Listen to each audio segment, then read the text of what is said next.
Today we have the 2022 Tesla Model 3. This vehicle has done just under 27,000 miles. It has an automatic transmission and a fully electric motor. On our user interface, we're met with navigation as a feature, as well as an overview of the vehicle.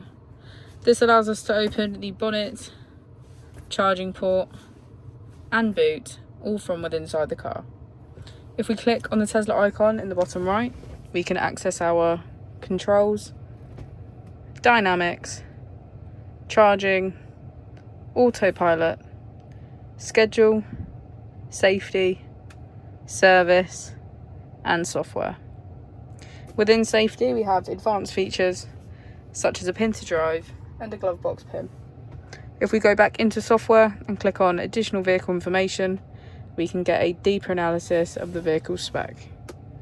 The Model 3 comes with a 360 degrees camera, and with that you can access your dash cam. If we press here, we can access our climate control, which includes heated seats on either side, a heated screen and a heated steering wheel.